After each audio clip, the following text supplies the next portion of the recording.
Segue para a Câmara a PEC da Bondade, ou PEC Kamikaze, que decreta estado de emergência para elevar o Auxílio Brasil e criar um voucher para os caminhoneiros até o fim deste ano. Márcio Rocha.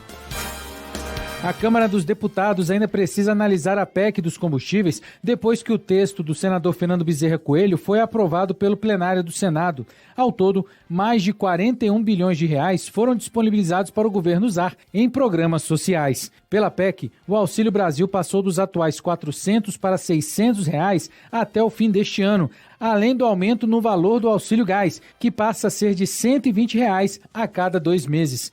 O texto trouxe também a criação do voucher caminhoneiro no valor de R$ 1.000, também até o fim do ano. Fernando Bezerra Coelho aceitou incluir 2 bilhões de reais para auxiliar taxistas e mais de 500 milhões de reais para o programa Alimenta Brasil. Por isso, com a inclusão de mais de 1 milhão de famílias, a expectativa é zerar a atual fila de beneficiários dos programas sociais.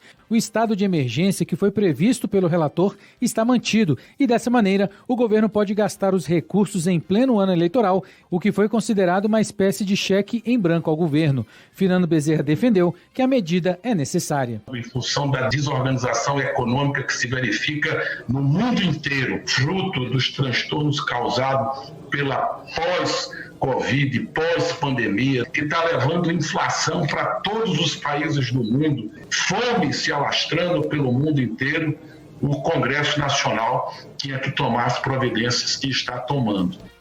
O Congresso Nacional e o governo poderiam ter tomado providências anteriormente sem a necessidade de você quebrar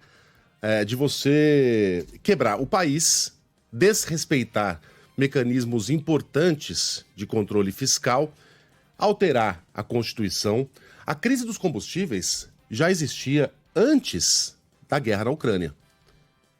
Tanto é que a PEC, que foi aprovada ontem, já foi apresentada no início do ano e naquela época foi chamada por Paulo Guedes de pauta kamikaze, a pauta do suicídio. Muito bem, Paulo Guedes preparou a forca, né? Apoiou a votação daquela pauta que ele rejeitou de maneira tão veemente no passado. Nosso governo está sendo premiado pela incompetência, porque poderia ter trabalhado para amenizar o sofrimento dos mais pobres, não o fez, e agora lança a mão da carta da emergência para que possa gastar indiscriminadamente, transformando o presidente da República e candidato à reeleição há 3 meses do pleito em um candidato praticamente plenipotenciário, com poderes absurdamente superiores aos demais candidatos.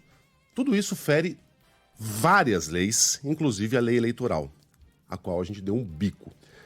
Todo mundo aqui é sensível ao que está acontecendo no país, ao sofrimento dos mais pobres, à necessidade de uma compensação aos caminhoneiros. Há medidas ali que são muito boas, mas note que todas elas, com a exceção do aumento do Auxílio Brasil, têm data de validade. Vão até dezembro desse ano.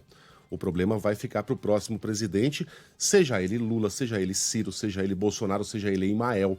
Essa bomba vai estourar, aliás, não no colo do presidente, mas no nosso colo. E por que é preocupante? Porque a gente está dando uma bicuda em mecanismos importantes que evitam que o Congresso esteja a serviço de políticos buscando reeleição. Lei de responsabilidade fiscal, lei de ouro, lei eleitoral, o teto de gastos, tudo isso foram conquistas que vieram a duras penas. Elas não se materializaram do nada. Elas foram criadas exatamente para que políticos espertalhões não possam usar o orçamento brasileiro como se fosse deles. E a gente está jogando isso fora. Jogando fora, inclusive, a credibilidade que o Brasil tem no exterior. Porque isso aqui vira uma terra de ninguém. Qual é o problema da Argentina? Por que a Argentina está com uma inflação de 60%? País completamente escangalhado, desindustrializado, por vários motivos. Não é porque a esquerda está no governo, é porque as medidas liberais do Macri. Não, é um conjunto que foi formado durante décadas. Calote atrás de calote, plano furado atrás de plano furado, más decisões tomadas pelos presidentes que afetaram o quê? A credibilidade do país. Ninguém mais confia na Argentina. Né? A Argentina é um mal pagador, é um pária econômico. O Brasil não está nesse nível.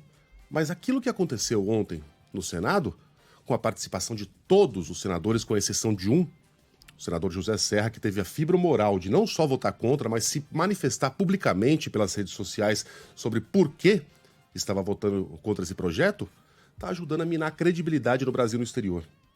Isso tem um preço muito grande que a gente vai pagar lá na frente.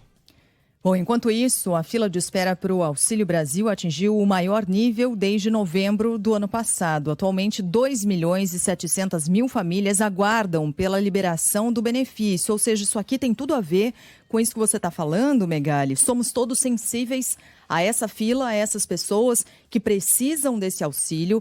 É bom que as pessoas tenham a possibilidade de melhorar um pouquinho a renda que tem. Imagina o auxílio de 400 pulando para R$600. É importante que mais gente tenha acesso a esse valor.